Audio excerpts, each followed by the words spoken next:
Dave Barry here with recruiting analyst Sam Spiegelman. Sam, we are going to talk about the number one player in the country in the 2021 class, Maason Smith. Signing day is obviously upon us, and you've got some info on where you think he might be going. You're ready to make your prediction. What's that going to be?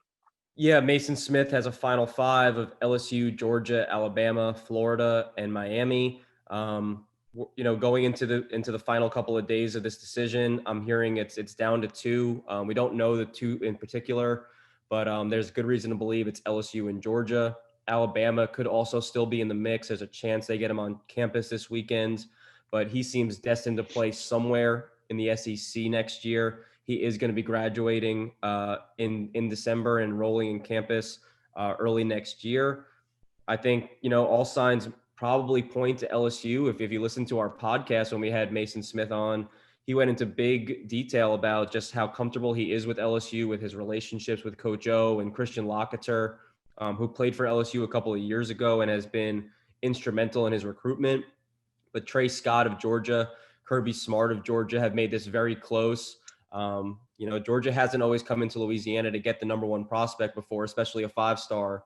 It's usually Alabama in those shoes. And Alabama, of course, is in it because of Pete Golding and Freddie Roach, who recruited Maason when he was at Ole Miss, one of his first offers.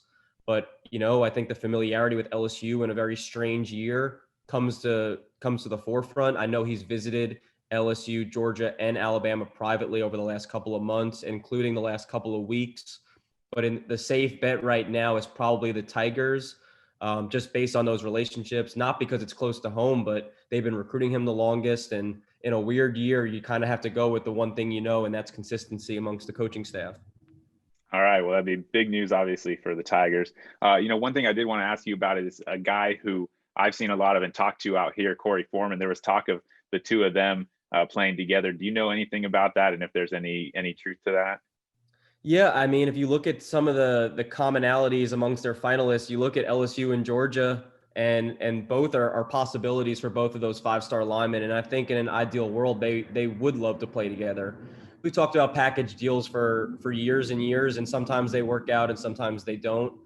Uh, you know, to me, and I am not the West Coast analyst, but it appears that Corey Foreman is looking at USC and he's looking at Clemson, and he was unable to make that trip to Baton Rouge when Maason was there for the LSU Alabama game.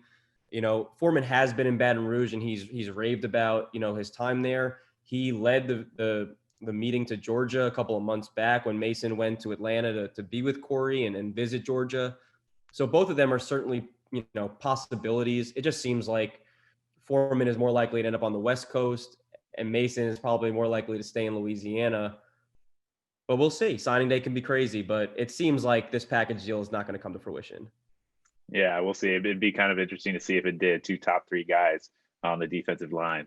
But all right, well, Maason Smith is going to make a decision on Wednesday, the 16th. So we'll see how it shakes out. Sam, thanks for your time.